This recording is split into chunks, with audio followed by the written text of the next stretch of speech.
வருஷம் இப்போ தான் அக்கௌண்ட்டே ஆரம்பிக்குது. ஓகே இப்படி ப்ரோ. இருந்தால் எப்படி வருஷத்துக்கு 3 படமாவது பண்ண வேணாமா? அதான் ப்ரோ, என்ன ப்ரோ பண்ணா ஏன் பண்ணுறேன்னு கேட்குறீங்க ப்ரோ? பண்ணேன்னா ஏன் பண்ணலன்னு கேட்குறீங்க ப்ரோ? நான் என்ன பண்ணிட்டேன் ப்ரோ சொல்லுங்கள் கண்டிப்பாக ப்ரோ. கேட்க மாட்டேன். ஏன் ப்ரோ கூடுதலாக இதுக்கு படம் மேலே யோசிச்சு பண்ணல? பாருங்க ப்ரோ, லிஸ்ட்லாம் எழுதி போட்டு நீங்கள் தான் எல்லாரும் சாட்சி இல்லை. ஒருவேளை மிஸ்கினுக்கு போட்டியா வந்துட்டு கிளாஸ் போடுறதுக்கு ஆரம்பிச்சிருக்கீங்க. ஏன்னா அவரோட ட்ரெயின் படத்துல மிஸ்கின் சாருக்கு போட்டியாக போடுறதும் நான் டேரக்டர் தான் சார் ஆகணும். கண்டிப்பாக கண்ணாடி போட்டால் மிஸ்கின் ஆக முடியாது சார். அதனால் நான் அவரோட வேலை செஞ்சுருக்கேன். 2 நாள் முன்னாடி ஒரு இன்டர்வியூவில் எனக்கு கேள்வி கேட்டாங்க. மற்றவங்க நம்மளை யூஸ் பண்ணிக்கும்போது நீங்கள் என்ன நினைக்கிறீங்க கேட்டாங்க. சரியாக தெரிஞ்சால் நல்லா யூஸ் பண்ண முடியும் என்ன அப்படின்னு சொல்லியிருந்தேன் நான்.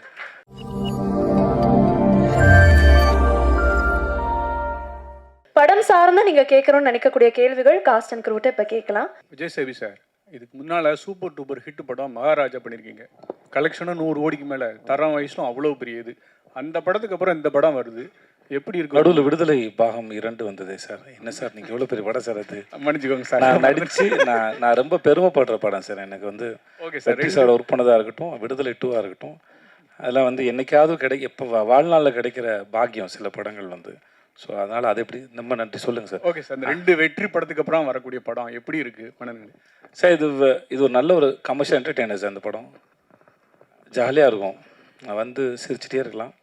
ஆக்ஷன் இருக்குது, ரொமான்ஸ் இருக்குது. இது எல்லா நாளும் போல் எல்லா நாளும் சாதாரணமாக தொடங்குறதில்ல. சில நாள் உங்கள் மேலே ஏதாவது ஒரு சேலஞ்சை வைக்கும். அது அந்த மாதிரி ஒருத்தருக்கு திடீர்னு ஒரு நாள் வந்து ஏதோ ஒரு சேலஞ்சை வச்சு அவனை திருப்பி போடுது. சில சமயம் வந்து சில சமயம் பொறுத்து போயிடுவோம், சில சமயம் நமக்கு பொங்கி எழணும்னு தோணும். சரி ஓகே, எவ்வளோ நாள்லாம் பொறுத்து பொங்கி எழலான்னு தோணும். அது அந்த மாதிரி எவனோ ஒருத்தனுடைய ஒரு ரியாக்ஷன் கூட வச்சுக்கோங்களேன். அதுக்கப்புறம் நடக்கிறது தான் கதை. அது அவ்வளோதான் சார். ஸோ எனக்கு ஏஸ் வரதில் ரொம்ப சந்தோஷம் சார். Thank you sir. உங்கள் 2 பேருக்கும் டேரக்டருக்கும் உங்களுக்குமான கேள்வி இது சார். இந்த ஏஸுங்கிறது சீட்டாட்டத்தில் ரொம்ப முக்கியத்துவம் வாய்ந்த காடும் இதுதான், ஆனால் ஒன்றுமே இல்லாத காடும் இதுதான். படத்தில் அந்த மாதிரி கேரக்டராக நீங்கள் எடுத்திருக்கீங்க. ஆமாம் சார், ஒன்றுமே இல்லை, அந்த ஒரு ஆள் முக்கியமான ஆளாக மாறுறான் சார். டைரக்ட் சார் சார் கேட்கல சார், ஒரு நிமிஷம் சார். ஆமாம் சார், அவர் பதிலாக தான் சார். ஏன்னா அவர் கதாபாத்திரம் அவர் எழுந்து தான் நான் நடிச்சிருக்கேன். அதனால் வந்து இதான் சார். சேது, வாழ்த்துக்கள். ரொம்ப நல்லா இருக்கு பார்க்கிறதுக்கு. நன்றி சார், ரொம்ப நன்றி சார். அண்ட் உங்களுடைய ஃபிட்னஸ் வந்து ரொம்ப இம்ப்ரூவ் ஆயிருக்கு. அவர் வந்து சொல்லும் போதும் சொன்னார் ரொம்ப டிசிப்ளின்டாக வந்து ஒர்க் அவுட் பண்ணீங்கன்னு. டிப்ஸ் ஷேர் பண்ணுவீங்களா ப்ளீஸ்? வெயிட் லாஸுக்கு ஃபிட்னஸுக்கு என்னென்ன பண்ணீங்க அப்படிங்கிறத பற்றி கொஞ்சம் டீட்டெயிலாக சொல்லுங்களேன் சார். சார் ஆக்சுவலாக ஒர்க் அவுட் பண்ணேன் சார். அப்புறம் ஆமாம் ஜிம் போனேன். ஆமாம் சார், யார் மேலே சார் சத்தியம் பண்ணணும்? இல்லை சார், நிறைய வெயிட் லாஸ் இருக்குது, அது பார்த்த உடனே தெரிஞ்சது சார். ஆமாம் சார், ஆனாலுமே எப்படின்னா சில சாப்பாடு எனக்கு ஒத்துக்கலை. அதனால் வந்து அது வேணான்னு சொல்லி தவிர்க்கிற முயற்சி பண்ணுவேன். ஒரு 70% ஜெயிச்சிருவேன் முயற்சியில், 30% தோற்று போகும்போது சாப்பிட்டுருவான் சார். இவ்வளோ தான் சார், வேறு ஒன்றும் இல்லை சார். என்ன டைம் பீரியட் ஆச்சு உங்களுக்கு இந்த வெயிட் லூஸ் பண்ணுறதுக்கு? எத்தனை கிலோஸ் லூஸ் பண்ணியிருக்கீங்க? ஏன்னா அதெல்லாம் செக் பண்ண மாட்டேன் சார். ஏன்னா செக் பண்ண டிப்ரெஸ் பண்ணும் சார். அதனால் அது சார் ஏன்னா பார்க்குறதுக்கு நமக்கு கேரி பண்ண முடியுதான்னு பார்க்குறதோட சரி சார். மற்றபடி நடுவில் திரும்பி இன்க்ரீஸ் ஆச்சு, குறைஞ்சிது தெரியல, ஸ்டேபிளாலாம் எனக்கு இருந்ததில்லை. இப்போ தான் வந்து சில விஷயம் ஏதோ புரியுது. அதாவது என்னென்னா நம்மளாக தெரிஞ்சுக்கிறதுன்னு ஒன்று இருக்குது, பட் சயின்ஸ் என்ன சொல்லுதுன்னு இருக்குது. ஸோ சயின்ஸ் என்ன சொல்லுதுன்னு கேட்டு தெரிஞ்சுக்கிட்டு சில விஷயங்களை பண்ணுறேன், அவ்வளோதான். அதாவது சயின்ஸ் என்ன சொல்லுதுன்னா முதல்ல வந்து இதெல்லாம் தவிர்க்கலாம், பண்ணலாம் அப்படின்றது. அப்படி இல்லை, ஒரு உடம்பும் ஒரு தனி உடம்பு தான். அதனால் அதுக்கு என்ன தேவையோ அதை தான் எடுத்துக்கணும் அப்படின்னு சொல்லும்போது அது கொஞ்சம் ட்ரை பண்ணி பார்க்குறேன் சார். ஸோ வேறு ஒன்றும் இல்லை சார். ஃபஸ்ட்டு படம் விஜய் அண்ணாவோட எப்படி ஃபீல் பண்ணீங்க, அதை பற்றி கொஞ்சம் ஷேர் பண்ணுங்கள். அப்புறம் வந்துட்டு தமிழில் வந்து அடுத்து உங்களுக்கு லைனப்பில் எவ்வளோ படம் இருக்குது? ஏன்னா நீங்கள் நிறைய பேர் சொன்னாங்க நிறையா படம் உங்களுக்கு வரிசையாக இருக்குது அப்படின்னு சொல்லி. ஸோ அதை பர்டிகுலராக கேட்கணும். ஸோ உங்கள் முதல் question, working with Vijay sir was amazing. I have always admired his work and ஒரு ஆடியன்ஸ் மெம்பரான what we see, obviously that I have always had great admiration for, but in the shooting process I got to see a little bit of how sir approaches a character, how he uses improvisations.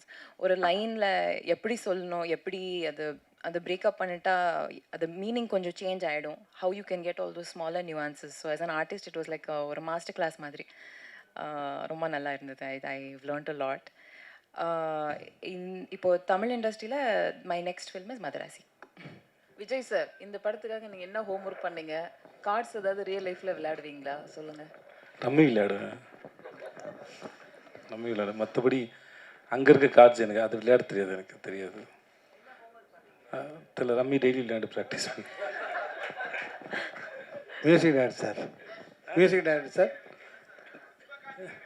Vijay. யார்? நாகராஜா? இந்த மாதிரிலாம் கேள்வி ஒன்றால் மட்டும் தான்டா கேட்க முடியும். இல்லைடா, அது ஆக்சுவலாக அந்த சீனில் அது வச்சோன்னே என்ன மாதிரியா இருக்குன்னு கேட்டோன்னே அது யோகி பாபு சார் கொடுத்த கமெண்ட்.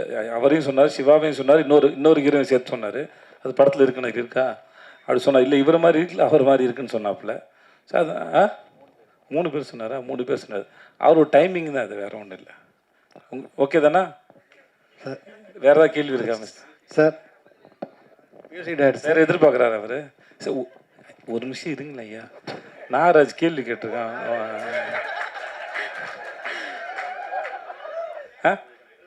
அப்புறம் யோசிச்சுட்டு வரியா? Okay Vijay bro. ப்ரோ. இல்லை, பீட்சா படத்துக்கு அப்புறம் வரிசையாக 3, 4, 5, 6, 7 படம்லாம் வருஷத்துக்கு பண்ணியிருக்கீங்க. போன வருஷம் 3 படம், இந்த வருஷம் இப்போ தான் அக்கௌண்ட்டே ஆரம்பிக்குது. இப்படி இருந்தால் எப்படி வருஷத்துக்கு 3 படமாவது பண்ண வேணாமா? அதான் ப்ரோ, என்ன ப்ரோ பண்ணா ஏன் பண்ணுறேன்னு கேட்குறீங்க ப்ரோ?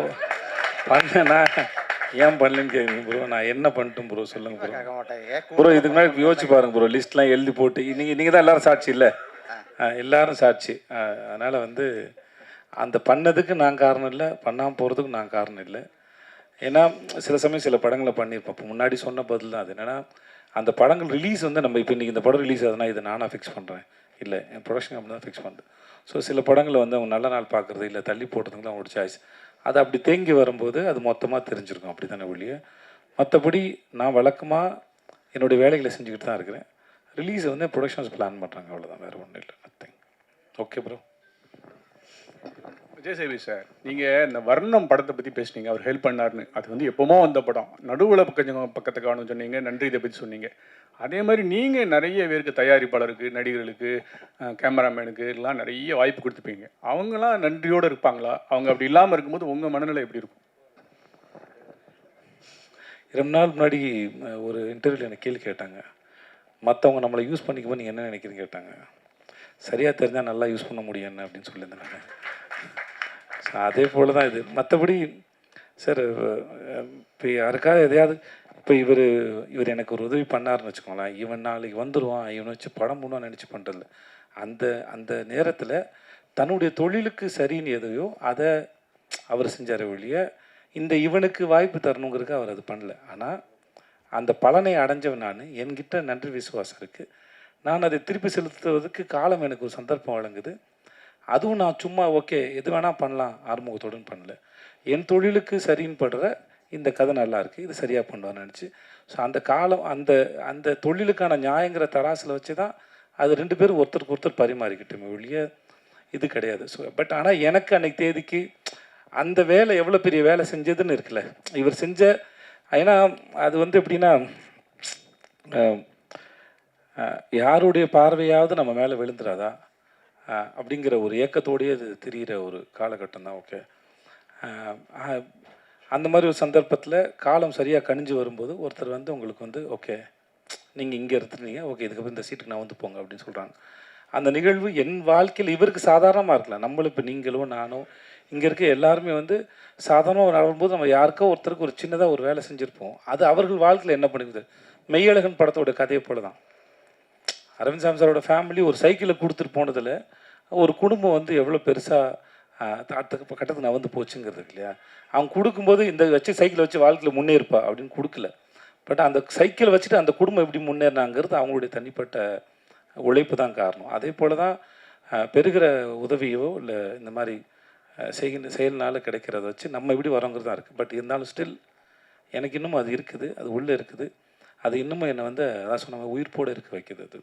ஸோ அதுக்கு என்றைக்குமே நன்றி கடன் பட்டிருக்குன்னு சொல்லுவேன். என்ன வேணால் நடக்கலாம், எனக்கு அவருக்கு சண்டைகள் வரலாம், மிஸ் அண்டர்ஸ்டாண்டிங் வரலாம், அது வேறு ஒரு சம்பத்தினால் நிகழ்வது. நான் துபாயில் வேலை போது என்னோடய பாஸ் சொன்னார், உனக்கும் இன்னொருத்தருக்கு சண்டை வருதுன்னா அது 2 உடம்புக்கான சண்டை இல்லை, ஒரு விஷயத்தை பற்றின சண்டையை ஒழிய அது தனி மனுஷனுக்கானது இல்லை அப்படின்னு சொல்லுவோம். அது எனக்கு ரொம்ப முக்கியமான பாடமாக நான் நினைக்கிறேன். அந்த மாதிரி மிஸ் அண்டர்ஸ்டாண்டிங் வரலாம், சண்டை என்ன வரலாம். பட் ஆனால் அவரால் நான் பெற்ற பலன், என் வாழ்க்கை நடந்த மாற்றங்கள் வந்து யாரும் மாற்ற முடியாது. ஒருவேளை இதெல்லாம் கடவுள் தான் பிளான் பண்ணி செய்கிறாருன்னா அந்த கடவுள் எனக்கு பிளான் பண்ணி அனுப்பின ஒரு ஆளாக அவர் பார்க்குறேன். ஓகே, இந்த வேலையை இவர் செய்யுங்கன்னு சொல்கிறாங்க. ஸோ அப்படி தான் பார்க்குறேன் சார். நன்றி சார். உங்களுக்கு தான் கேள்வி. இது வரைக்கும் இல்லை உங்களுக்கு தான், நமக்கு தானே இது. ஆமாம், இது வரைக்கும் எந்த ப்ரெஸ் மீட்லேயும் எப்போவுமே கண்ணாடி போட்டு நாங்கள் பார்க்கவே இல்லை உங்களை. இந்த ப்ரெஸ் மீட்டுக்கு வந்து வர்றதுக்கு இல்லை இந்த ப்ரெஸ் மீட்டுக்கு வரும்போது நீங்கள் எங்கே பார்க்குறீங்கன்னே தெரியல.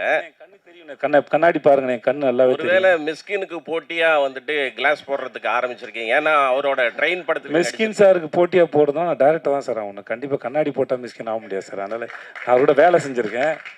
மிஸ்கின் அவர்களுடைய மூளை எப்படி இயங்குன்னு எனக்கு நல்லா தெரியும் சார். எனக்கு வந்து இந்த நான் ஷோ பண்ணல சார், 8 மணி நேரம் 10 மணி நேரம் ஷோவில் நிற்கும்போது என் கண் வந்து ட்ரை ஆகிடுச்சு சார்.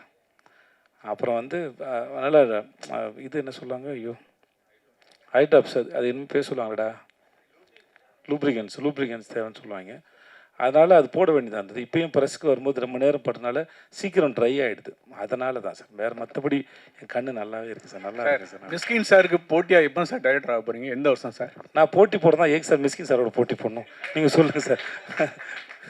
எனக்கு தான் தெரியுமே, அந்த மனுஷன் வீட்டுக்கு போங்க சார். அவர் புத்தகத்து மேலே தூங்குறாருல, படுக்கையில் படுத்து தூங்குறான்னு தெரியுது. அவ்வளோ படிக்கிற ஒரு ஆள். நீங்கள் அவர்கிட்ட போய் எந்த விஷயம் வேணா கேளுங்க, யார் வேணா கேளுங்க. ரொம்ப ஆத்மார்த்தமாக சொல்லி கொடுக்க ஒரு மனுஷன், மறைக்க தெரியாது அவருக்கு. ஸோ எனக்கு அவரோட சிந்தனையும் சரி, ரொம்ப சின்சியராக, ரொம்ப ஆழமாக, ரொம்ப நேர்மையாக படம் பண்ணக்கூடிய மனுஷன். நான் இதுக்கு அவரோட போட்டி போடுவேன். ரசிகனாக இருந்துட்டு போயிடுறேனே, அவருக்கு ஒரு சகோதரனாக இருக்கேன், தம்பியாக இருக்கிறேன், என்னை கண்ணம்மான்னு செல்லமாக கூப்பிடுவாப்புல. ஸோ அப்படியே இருந்துட்டு போகிறேன். நான் இதுக்கு அவரோட போட்டி போடணும்? நாளைக்கு நான் படம் பண்ணாலும் அவர் என்னை வந்து ரசித்து கண்ணம்மான்னு என்னை முதல்ல பார்த்து கொண்டாடக்கூடிய ஒரு மனுஷன். கடைசி விசாரணை ஒரு படத்தை பார்த்து அவருக்கு என்ன சார் இருக்குது, விசாரணை ஒரு படத்துக்கு அவர் ஏன் சார் அது சமுத்திரகனி சார் சொன்னார்ல, அவர் நிஜமாகவே சினிமாவை அவ்வளோ உண்மையாக ரொம்ப நேர்மையாக நேசிக்கக்கூடிய ஒரு மனுஷன். அவர் பேசுறது முன்ன பின்ன புரிஞ்சிக்கப்படலாம் ஒழிய அவர்கிட்ட அந்த மாதிரியான எந்த விதமான யாரையும் இறக்கி பேசணுங்கிற எண்ணமே இருக்காது. ஏன்னா தன்னுடைய படம் இப்போ இங்கே வரோம், இன்றைக்கி உட்காந்து பேசணும்னா என்னென்னா, எங்களுடைய படம் ரிலீஸ் ஆகுது, நீங்கள் தான் எங்களுடைய படத்தை கொண்டு போய் மக்கள்கிட்ட கொண்டு போய் சேர்க்க முடியும். கொண்டு போய் சேர்க்க வேண்டிய வேலை இருக்குது. நாங்கள் பேசுகிறோம். சம்மந்தமில்லாத வேற ஒருத்தர் படத்தை இங்கேருந்து போய் மணிகண்டன் போய் பார்த்து உட்காந்து சந்தித்து அதை பேசி படம் பார்த்து ஒரு வீடியோ எடுத்து போட வேண்டிய அவசியம் அவருக்கு என்ன இருக்க போகுது? அற்புதமான மனிதர் நான் சந்திச்சதில்லை. Okay, thank you sir. No problem. எல்லா இடத்துலையும் சார், எல்லா இடத்துலையும் சார். இல்லை சார், நான் அங்கேயும் இல்லைன்னு சொன்னேன், எங்கேயுமே இல்லை சார். இல்லை சார், கேள்வி ஓகே, எங்கேயுமே சார். எப்பவுமே பொதுமக்கள் வந்து சார் அவங்களுக்கு மூல தேவையில்லை சார், வந்து நம்மளோட ஃபோட்டோ எடுத்து நம்மளை சந்திக்கணும். நம்மளை சந்திக்க வருது பேரன்பு தானே சார். அதை ரிசீவ் பண்ணுறதுல ஒன்றும் இல்லை சார். அதனால் எப்பவுமே அது சந்தோஷம் தான் சார். ஏன்னா இல்லை சார், மலேசியாவிலன்னு சொன்னால் மலேசியாவில் படத்தை பற்றி பேசிகிட்டு இருக்கோம் சார். நல்லா சொல்கிறேன் சார், வேறு ஒன்று. ஏன்னா மலேசியா பற்றி அவங்க கேட்டாங்க சார், அதனால் அதை பற்றி சொன்னேன் சார்.